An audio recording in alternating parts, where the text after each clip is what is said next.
feel free to remind me to hit record. And it's July 6th, 2022, which it's just hard to believe how the years go by.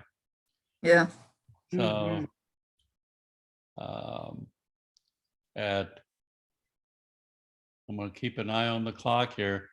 So go ahead and chat for 3 minutes, and then we'll ask Catherine and Linda if they have any announcements. And then Doug is going to give us a quick tip, which we're going to try and do a quick tip at every meeting. And then we'll move into today's presentation, which I'm doing today's presentation. So, so don't be nervous. I've done this before. Doug, why is the mile 2 of the Nature Center closed off? Is it still closed today? Oh, I wasn't there today. Oh, Just- what happens on the 4th of July is they turn the water sprinkler system on heavy duty so that the place Oh. gets super saturated. And what happened Tuesday morning, the day after the 4th, Rose and I got there early to do our run through the trails, and the sprinklers were still on that back 2-mile loop. So one, it was raining. Two, it was raining from the sprinklers, and two, the trail was a slip and slide, very Oh. unsafe. So we closed them off. I see. Yeah, my grandson does not understand caution tape. He went right underneath there. Hmm. And so I had to climb over the caution tape to get to him, and all the kids around were just like, oh, she's gonna get in trouble. Well, the crazy part is this happens almost every 4th of July because they take the timers, rearrange the timers on the sprinkler to try and just super saturate it. And then they never get back fast enough to reset them to what they should be so that the sprinklers not on when the guests are on the trail. So Oh. Okay, thank you.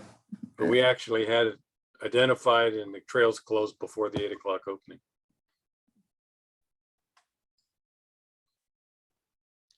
John, I see you went out to Seal Beach.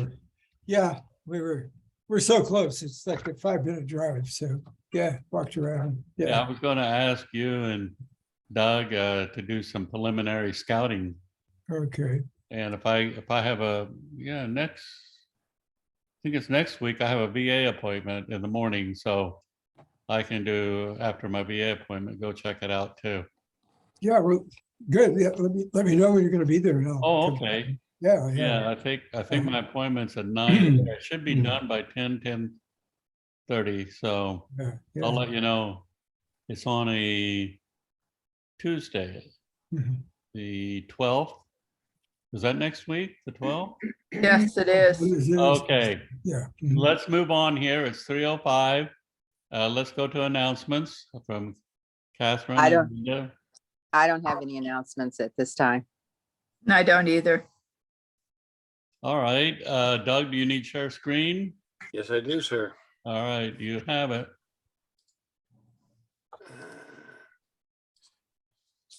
Okay, you should see Lightroom is open and we have the sun-kissed door from our photo walk over at the Old Town Orange the other day. And one of the things that I wanted to do today is in this quick tip today is straightening out some of the perspective problems that happen with a lot of square edges or lines. And in this case, we got some verticals looking pretty good, but our horizontals are kind of goofy. So what I like to do, what I'm going to show today, can you see to the right of my screen, or are your pictures of everybody in the way? We can see. Good. So- Yeah, we can see it. No, Okay. well, There are generally 3 ways that we could go about changing your perspective. And again, we're trying to see if we can straighten some of these lines up.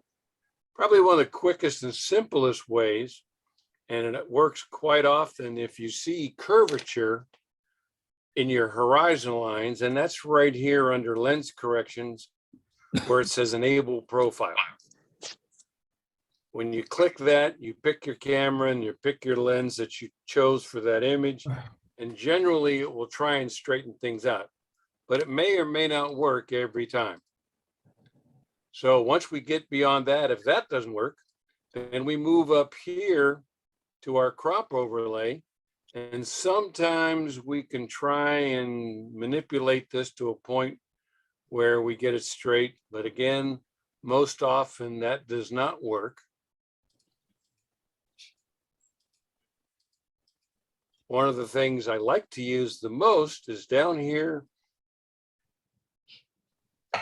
right here under transform. What transform does, it allows us to kind of change the vertical perspective, the horizontal perspective, and maybe like we did under the other cropping, we could rotate it. Mhm. They have an auto button right here that works a lot of times. And we could see it sort of helped a little bit, but it didn't do what I really wanted it to do. So what I'm going to do is manually do it by using this crosshair. It's the upright tool. And under the upright tool, you're given 3 lines you can draw. You notice that there's one already here, and we try and follow the edge of the perspective we're trying to correct.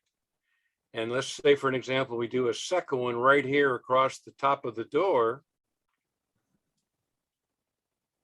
With just 2 lines, we've got it almost done. We're very close to being finished.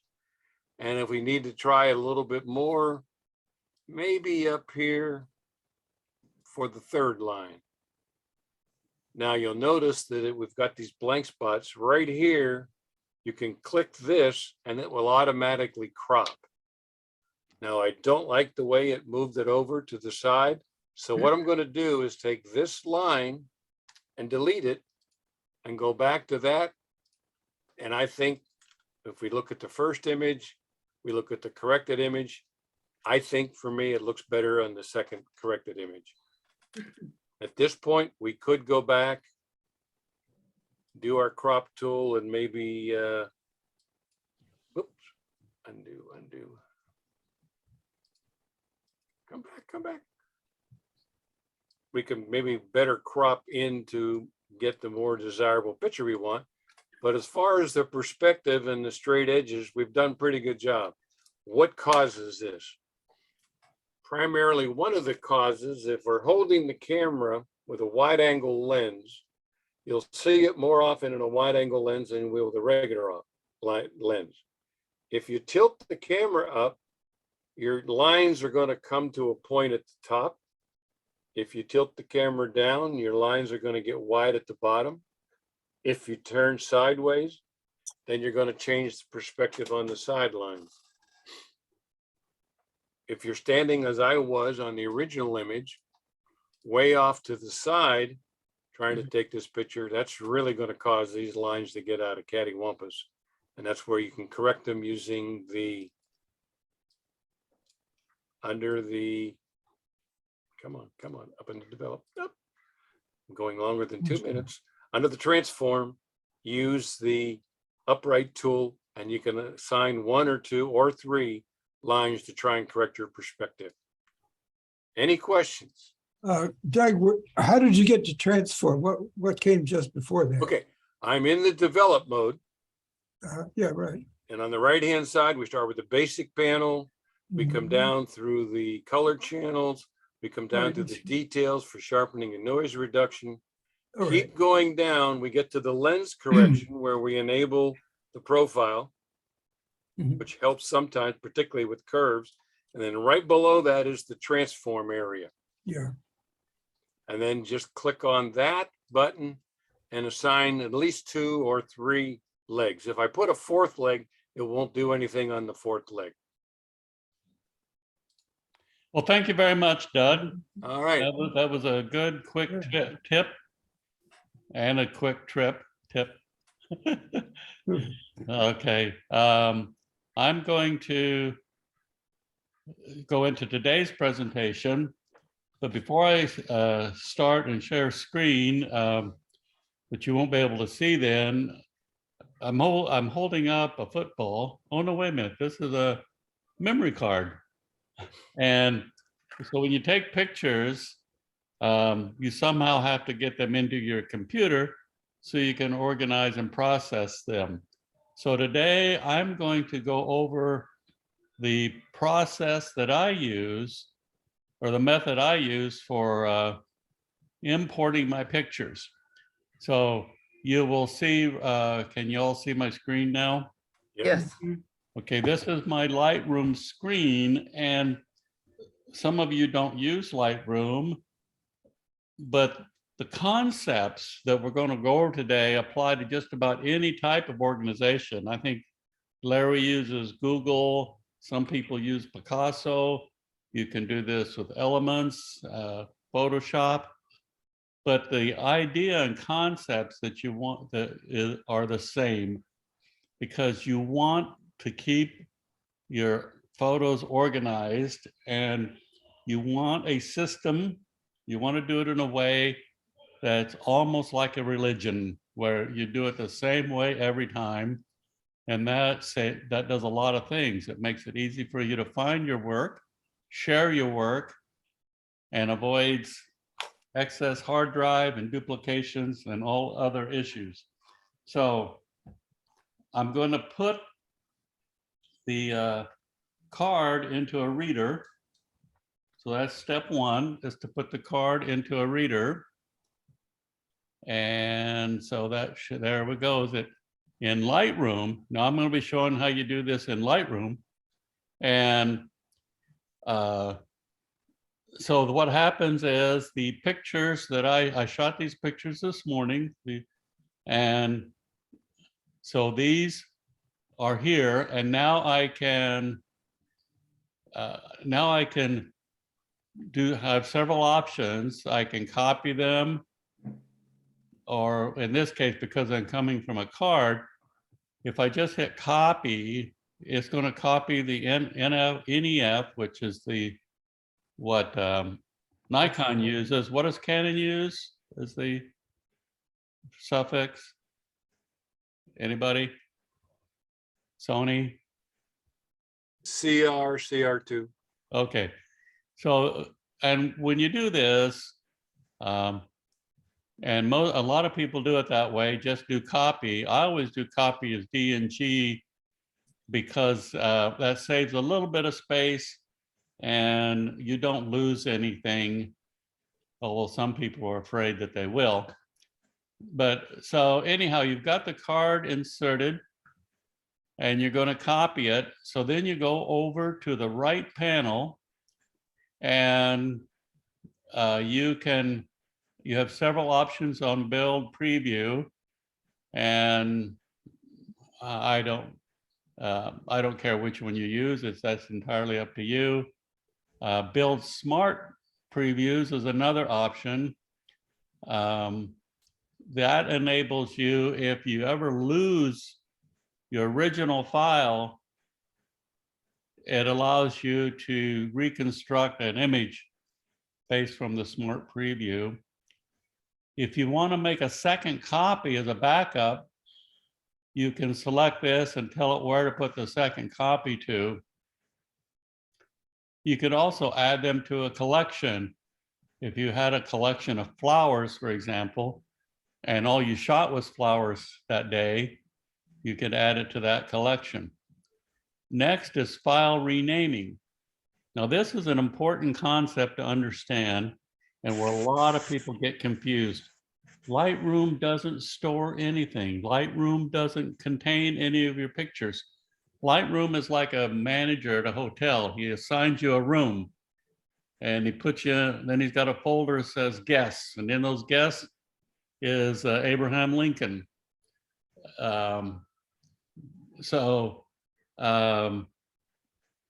This is allowing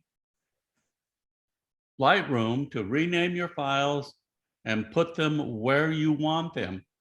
Now, you can choose a variety of ways to rename.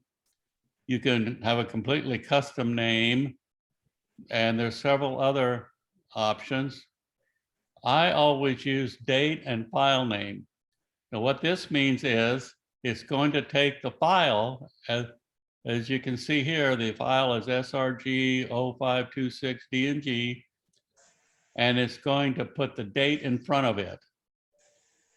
I do that because I like to organize by date. The next are develop settings. Most people probably have that at none, but I like to use, now I got to find it again. I like to use the one I created myself, which takes care of some of the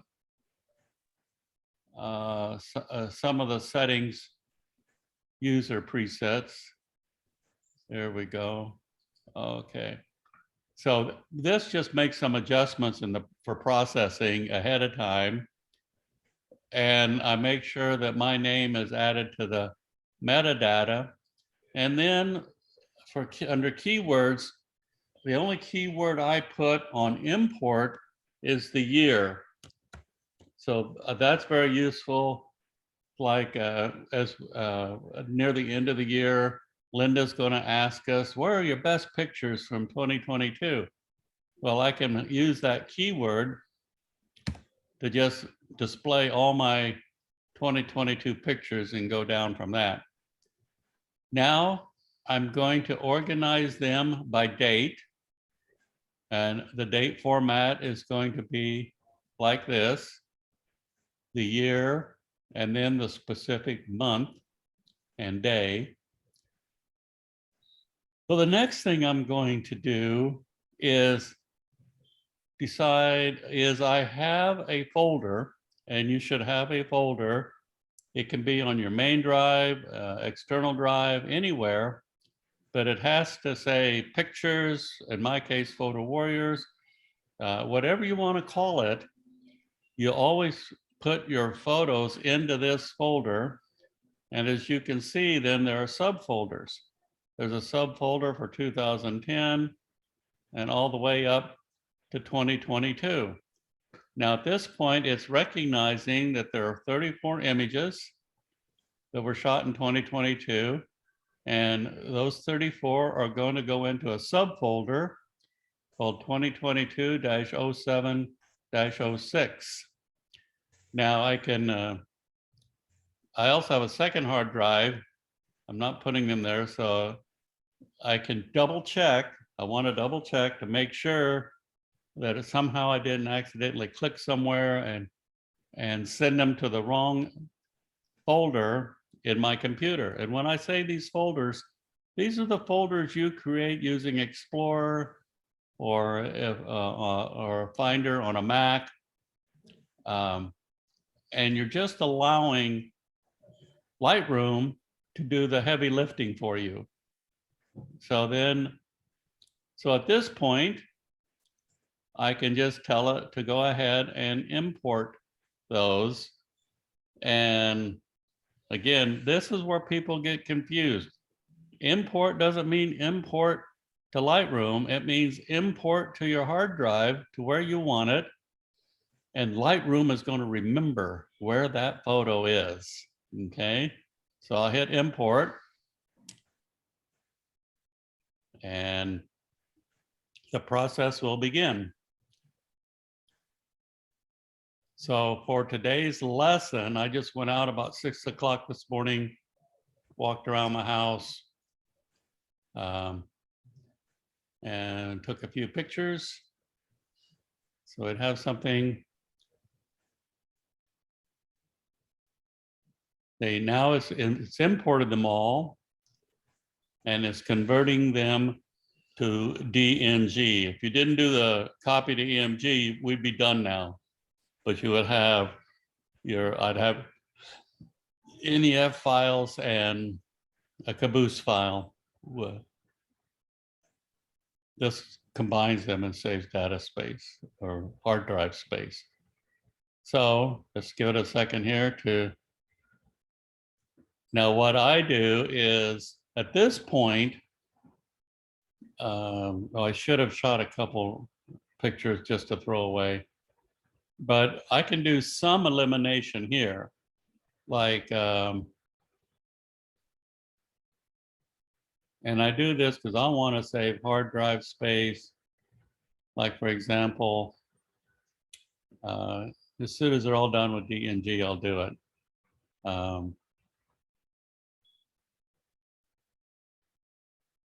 At,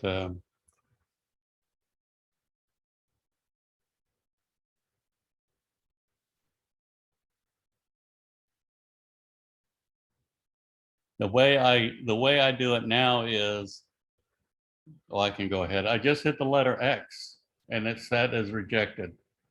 So here, I think I don't like this one. Hit the letter X.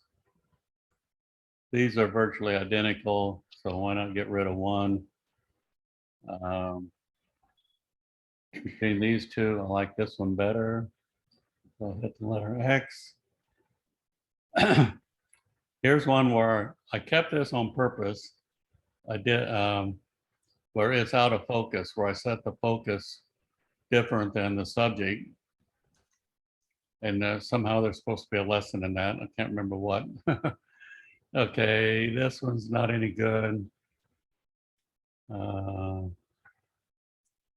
So now that I've done that, I can just go up to photo, delete rejected photos, and delete from disk. So now now it's building the 1-by-1 previews, but I've completed the import process.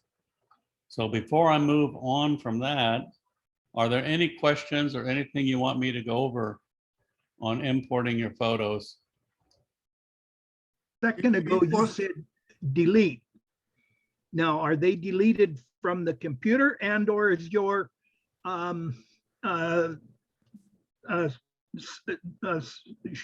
card. in memory card are they still on your memory card? They're still on my memory card.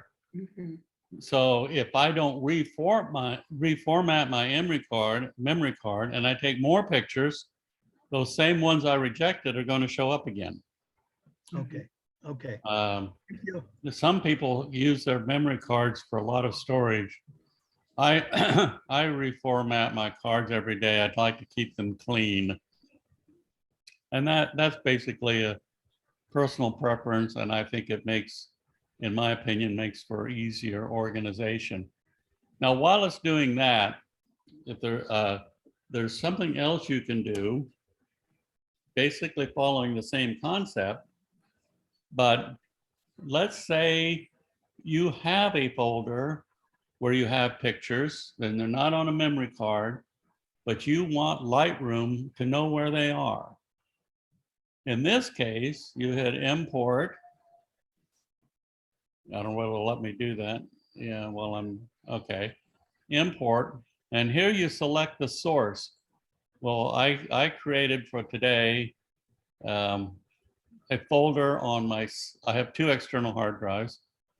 On my second hard drive, and I labeled that folder AA example. That made it easy to find. Okay, so I select it, and this case, I would just copy this, and it's going to, if I just hit copy, it's going to put these, you see, by date in all different kinds of places. So I may not want to do that. Maybe I just want to have this available, this folder. So in that case, I like to keep this all the same, but I'll have to go back and reset it. Remember, file names, leave as is. In this case, I wouldn't be doing any adjustments. And I want to, by original, no, I'm trying to, into one folder, and in this case, I want to go to my destination, SRG. I'm looking for the other hard drive. Where'd it go? Oh, here it is, it's Seagate.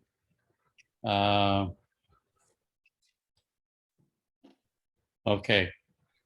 This was kind of an experiment because I was talking to John Boland. The reason it's an experiment, and the reason I decided to do this is John Boland likes to import his using Picasso.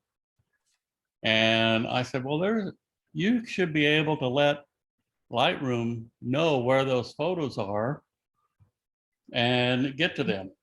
So I decided to give this a try.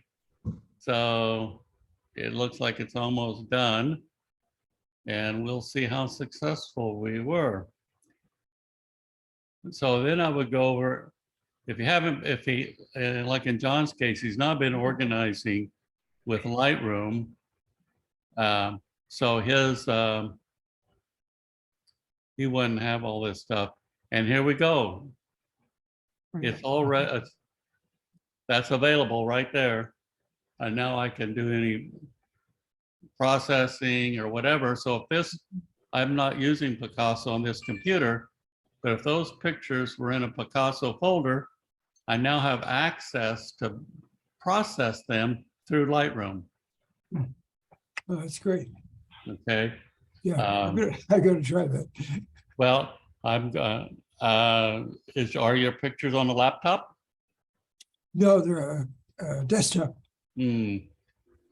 Okay. Well, I'll work with you on that, and anybody else that wants to do that differently. Now, the main purpose of today's presentation was to show how how I organize my pictures, normally importing them from a memory card into Lightroom. And here you can see 2022, these are the pictures I've shot. Now, the ones I just notice, all of these have Yorba Linda, Roxy Orange, Craig Park after them. You didn't see me put that over here on the right. And I don't do that until until it's done. And here's the ones I just imported, and there's no name after it. The reason I do it that way, it's kind of like half of one, or what do they say that? Half of one. Six of one, six of one, half a dozen of another. Or a cat has no fur. So if I were to put that, when I put in the 2022 as keywords, and I put another N on the file name, I could do that there, but then I'd have to remember every time to change it on the right. I'd rather just do it over here on the left under rename, and I'll just say home and save them. Now, the next thing I do for organization is these are all raw files. If I'd shot all in JPEG, it wouldn't matter. I would still do this because I would have the JPEGs the camera took, but I'm going to process them, and I want to distinguish them from the originals. And so they could all be in the same folder that says 2022-07-06 home, but it can be confusing. So let's just take a picture that looks like it might be interesting. Here, I was trying to get this with the background. So I go to develop, we got to get this out of the way. This little thing. There we go, develop. And since I was trying to get the brick, see, I didn't do that good a job of lining it up, but I just wanted the brick background. Okay, so that's pretty close to what I was trying to do. And I just quickly go through landscape. I'm going to pick landscape this time. Now here's where I have my presets. I always start with highlights all the way to the left, shadows all the way to the right. And then I check and see if it makes any kind of differences that I'm looking for. This picture, not so much. A lot of them is can be pretty dramatic. And I like to go just a little bit to the left on the histogram here, and then use the whites to bring up the whites. So the rest we're not going to spend a lot of time on because I want to get to what's happening here. So I think just one quick thing. Notice I have the remove and then enable profile corrections. That's also part of my preset. So there I go. So now I've got I've modified my original picture. And what Lightroom is doing is the original is still exactly like it was. And it's just saving this set of instructions. If you look over here under history, it was imported and then some the cropping, profile, color as landscape, adjusted exposure, whites, texture, clarity, dehaze, vibrance, and saturation, and vignette. So it's got a list of instructions. If I ever call this up again, it runs over to, it knocks on the room I've got this stored in, pulls it out and applies this information. But now I want to make a JPEG out of it. So I go here and I select export. I want to put it in the same folder as the original, but a subfolder, and I'm using the subfolder called JPG 2022. If I was shooting in JPEG, this again would help me distinguish between those, the originals, and the modified that I've done. And of course, I want Lightroom to keep track of what I'm doing, so you add to catalog. The only other changes I make is, two of them, is resize to fit. I use the long edge of 2400. I do that for two reasons. One, it saves a lot of disk, makes the file size smaller. And unlike when I first started doing this, 99% of my photos go into Facebook or my website or Instagram, or I share with people who are also looking at it on a screen. And 2400 is just a little bit more pixels than is available on the screen. So it's just fine. Resolution 300, and I got sharpen for screen. So No, I don't do it for every photo. I just do it when I want to use it. okay, so That now saves disk space. okay, so now I've exported it, so I can right click here, go to folder and library, and now you'll see there's a subfolder. Come on, subfolder, it happens to be only one picture in it, but there's my JPEG. There's my RAW, and then a subfolder with a JPEG in it.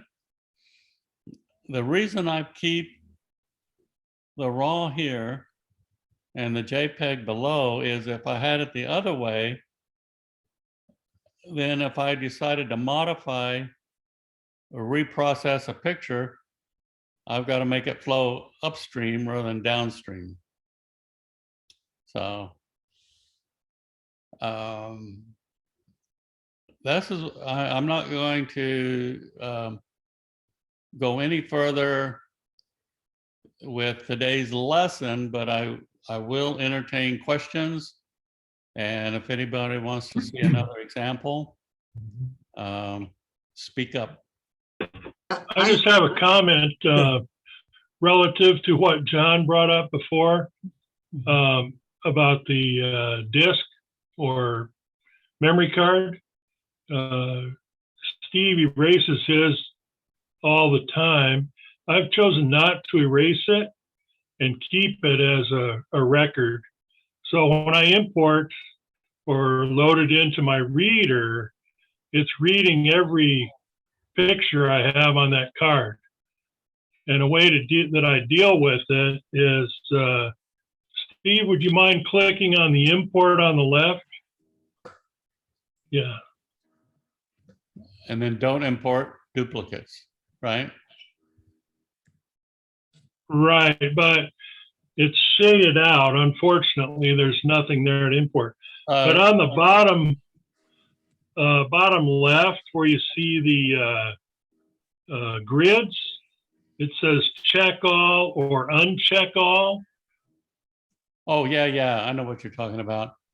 I uncheck all and then go back, and if I've taken 25 or 30 pictures at the event or my walk or whatever, I can click on them and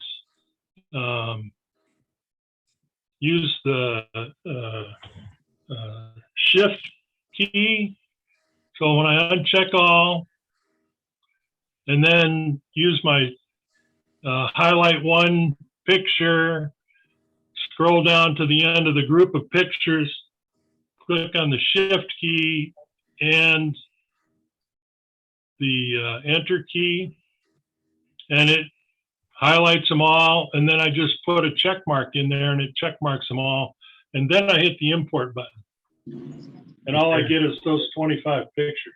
Yeah, you see here, I went to a folder and on the left, now if the pictures are in the, I mean, if the Zoom stuff's in the way, you can drag that around.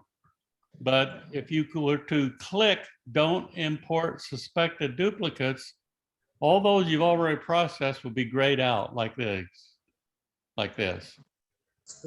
It's not going to import these. Right, but I've already, I've selected some pictures that I do not want to import from the beginning and haven't taken them off my card, so they would also be selected. Right, you're right.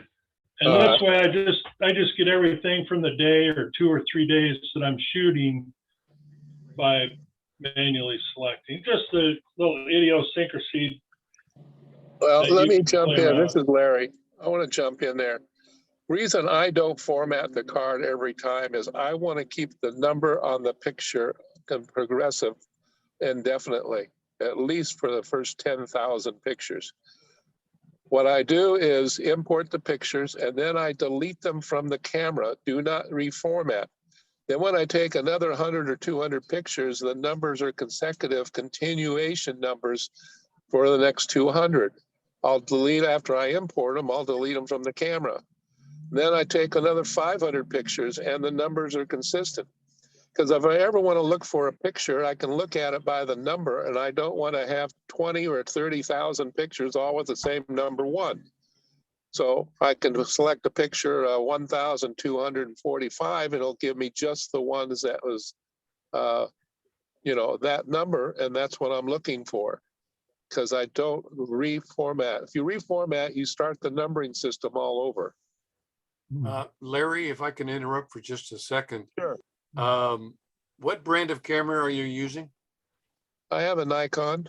Okay, I'm going to speak only from a Canon because that's all I have is Canon systems.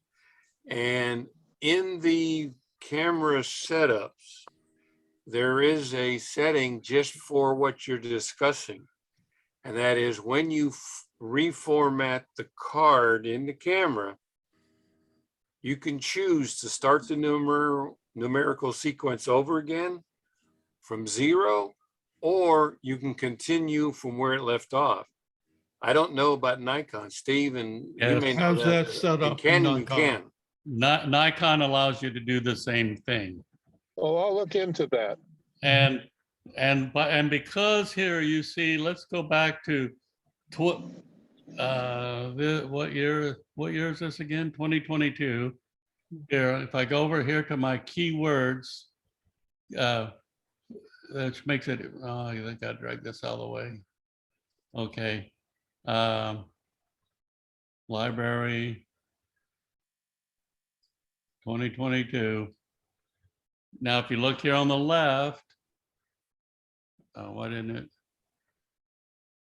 it show? Oh, there you can see my file names. go to folder in the library. It really doesn't matter because I've added the date in front of the file numbering. Let's see if we can see what I'm talking about here. Here, there's the date. And so if I had in 2015 one that was numbered 0551, it is distinguished from this one by the date. You can also change this in your camera. I forget what it originally was, but I always change mine to my initials. And I have two reasons for doing that. One, because of doing this class and stuff, sometimes I borrow or use for a presentation photographs from other people. And this quickly distinguishes which are mine and which are not mine. If I don't see that SRG, no, that's not a picture I took.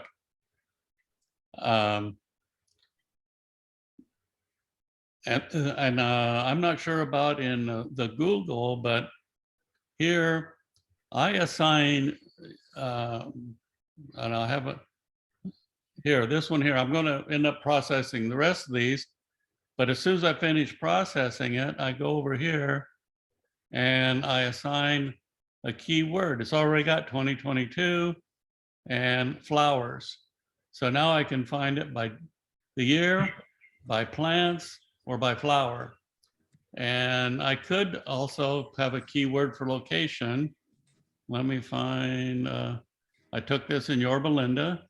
So I click that. So now if I go up here at the top, those are, you can see, these are the keyword tags that are assigned to this photo. So it makes it easy to find. And if I were to give it 5 stars, which I don't know whether I will or not, in collections, I have smart collections, flowers 5-star. So if I make a 5-star out of this, let's go ahead and do it. That count's going to go up by 1. And see, and now it says 233 or 2. Yeah, before it was 232. So I can see all my, here, I can see all my 5-star flowers.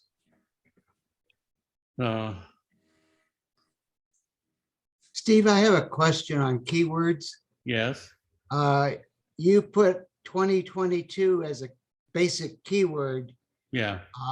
and I'm wondering why you do that when it's already filed by date.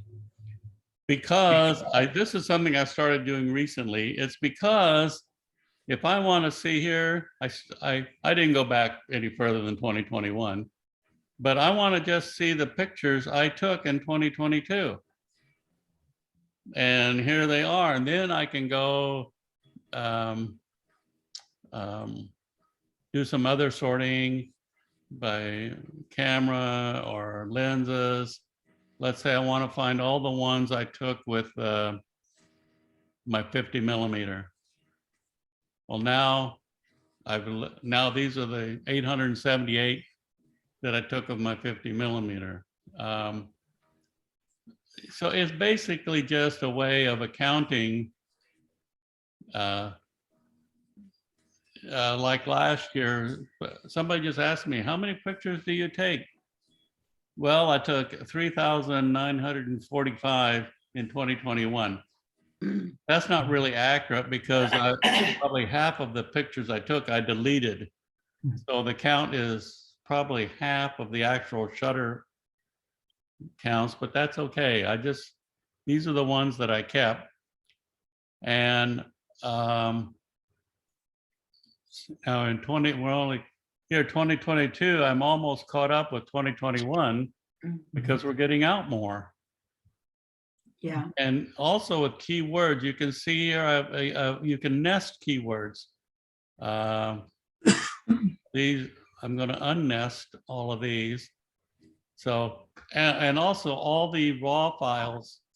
I have one that just has all my raw files. I have 29,778 raw files. And part of that's because I only go back to 2010. I've got another folder / catalog of all the older stuff. Location, I've nested that. So here's a keyword location. And I go, oh, I need to know, I need to give a location. So then was it Africa, Asia, Bali, Cambodia, China, where in China? Australia, the Americas, California. These are all the different California places that I shot in Canada, Colorado, Cuba. So the plan today was not to get into collections and keywording. We're actually going to have a more complete class on that in the future. But the question was asked, so I was trying to help. Okay. And I like to collapse this because it makes it easier to follow. And you can see if you look over here on the left, in my catalog, I have 78,007 images. So that in 12 years. And somebody just on the chat, Roland asked, what size hard drive do you have? Well, that's easy for me to answer because I can show in Finder. Let's see. They're I think going he's to be. asking about memory cards. Oh, he's asking about memory card. No, that's different. That's different one, Doug. I'm talking about the one that you use because you said you're using Canon. You talking about the memory card in the camera or the drive that I'm The storing? memory of the one that you use to put all your pictures. Oh, okay. Well, that's my SRG. And basically it just has, it has a few other things, but I can check them here under storage. And on that one, I'm using SRG. I'm using 2.68 terabyte of the 4 terabyte. And most of that is the 78,000 images. Okay, because of that question, is that all the CNG plus all the JPEG pictures in it? Yes, this is all the DNG and JPEG. And you also ask about DNG. DNG is a little trick Adobe does. You don't have to use it.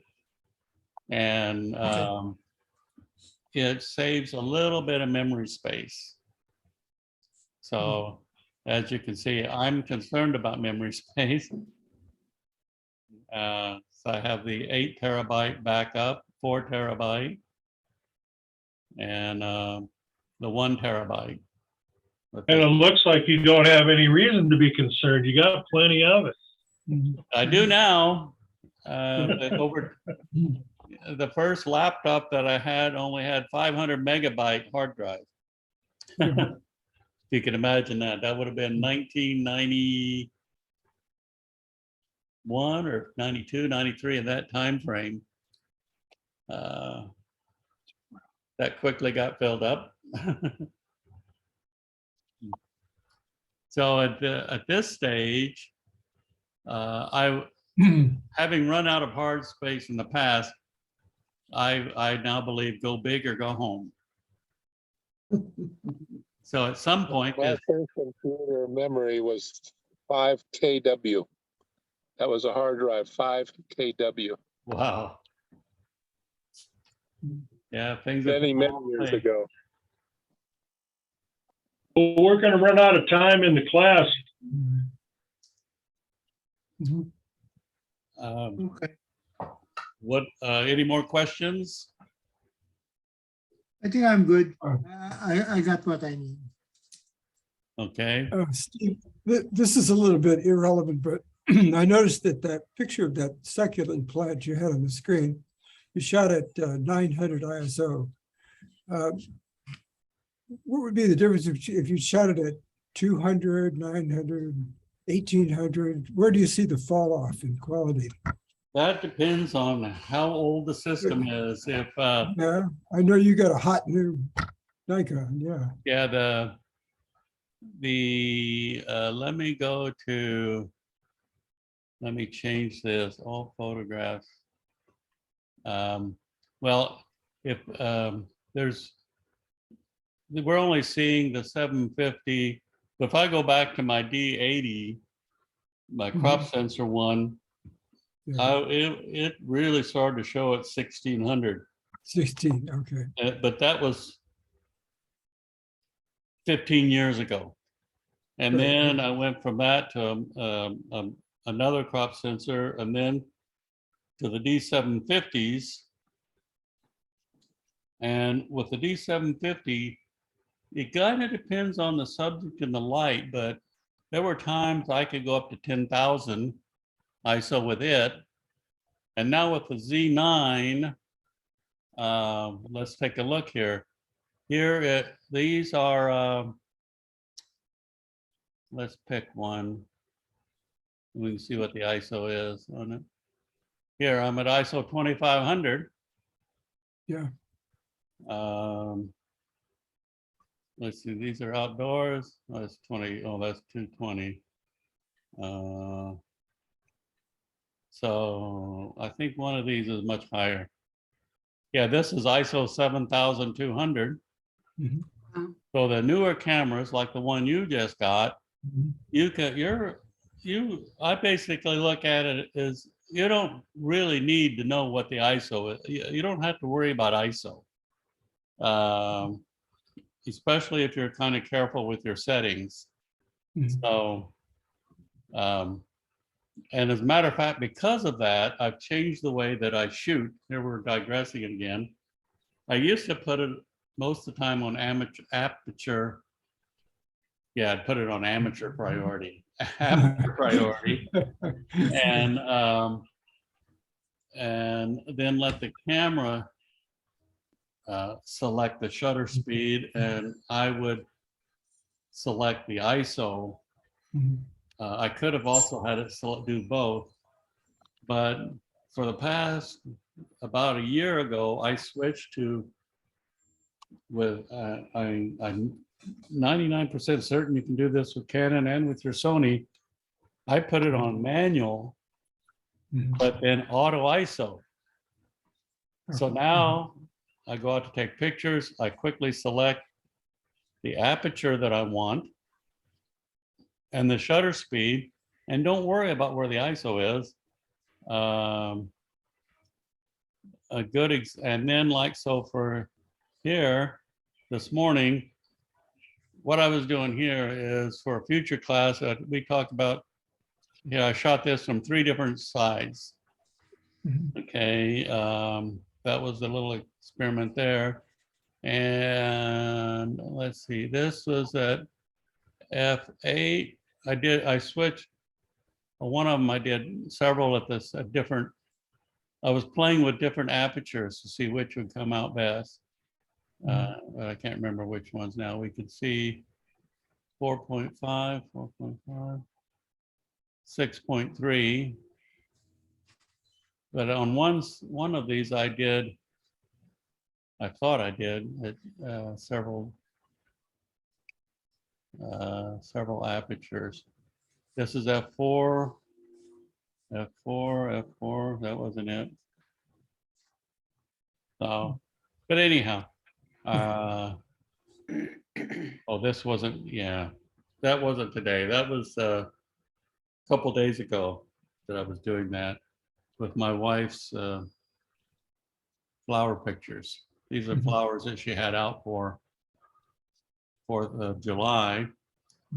And so here I'm at f4, f8. That's the one I ended up using. I think I was alternating between f4 and f8 on these pictures. This one's f8. This one's f5.6. I really like this. Since I switched to that concept, I found I really like shooting that way, but to each his own. Mhm. And I also like using back button focus, which really, I think it saves my butt. In other words, you're separating the shutter action from the focusing action. And you push a button on the back of your camera to focus, and you use your shutter just as a shutter release, shutter button. If you don't set it up that way, and most cameras today will allow you to do that, if you don't set it up, when you're pushing that shutter button down, at halfway down is when it does the focusing. So it's easy. So you got to be thinking and watching what's happening as you push that down. With the back button, I can focus on the focus first and where it's focusing. And when I'm happy with where it's at, I'll just take my finger off of that button and push the shutter release. So, well, have I digressed enough from our original objective, or do you want me to? Oh, I promised somebody I was going to tell them how to build a nuclear reactor. Right. We do have, I can do that in I about 5 missed minutes. something at the beginning, maybe, about Jesse. No, Any information on Jesse? I'm getting pretty upset about that. I just can't get anybody to respond, and I don't know why. Barbara, have you been successful? Yeah, well, there's some Facebook groups that I sent private I don't belong to them, private messages, and they sent me a message back or posted something that I could see, that the family has not said anything about a memorial service, and they will let everyone know as soon as they make that decision, the family. So that's it. That's It's all. possible they may have a special place for burial for him because of his service. I think that's already happened. I mean, I called the church that I thought he belonged to. It wasn't the big Catholic church here, it was something else. And I left a voice message, and I think they also posted something that, Linda, I sent it to you. Did I send it to you? Is Linda there? Oh, Yeah, whatever I sent to you is what I found out. yeah, but they were saying that they didn't have any arrangements yet, and they would let you Right. know. Right. Yes. Yeah. And they'll probably post it in the La Habra Facebook page. That's what I'm on. I have another option, additional option if you're interested. My Yeah. PTSD group makes dog tags for the deceased veterans.